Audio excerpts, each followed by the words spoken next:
maanta halkan waxaa nooga furmay bilowgii shirar isdaba jooga oo shaqo waa shirar shaqo kulan howleedyo weeye waanu la yeelanayno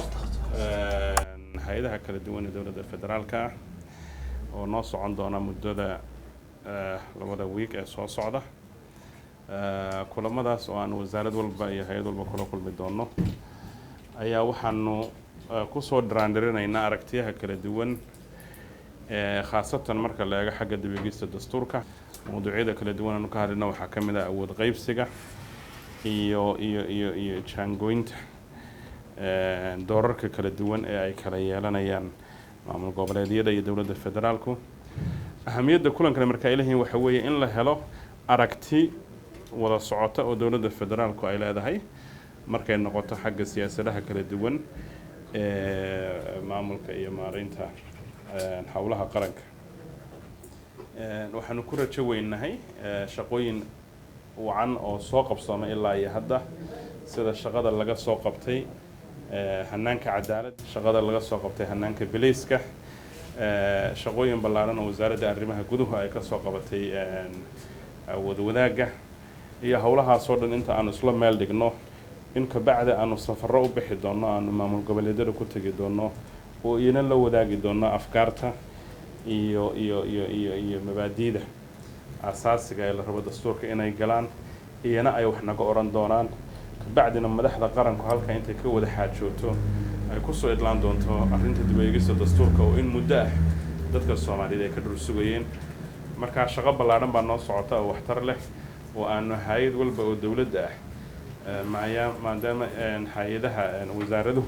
ay nooga aqoon roon yihiin arrimaha ay maalin walba gacanta ku hayaan iyagu inaanu taladoodana dhagaysanano baan rabnaa oo dalkan barnaamijkiisa awood qaybsiga iyo federaaleynta la taabageliyo oo la isla meel dhigo sida loo maamulayo shaqo walba oo dowladdu ay hayso iyo doorarka ay kala qaadanayaan wasaaradda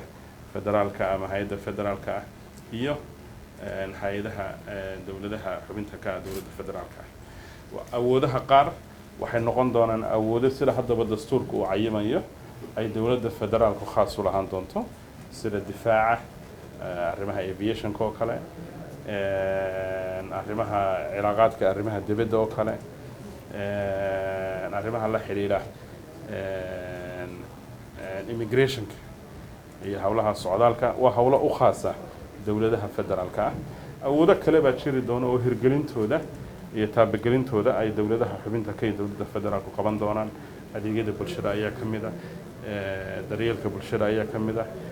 arrinta hadda biyada iyo environmentka ma laga hadlayo kale labada heer bay ka wada shaqeynayaan marka awooduhu waxay u kala bixi doonaan kuwa khaas u noqonaya dowladda federaalka kuwa la wadaagayo laga wada shaqeynayo oo by nature ba caynkaas xaaladdu rusaa tahay iyo kuwa khaas u noqonaya maamul goboleedyada marka waa halka ubucdii dastuurka ayaanu diiradda saaraynaa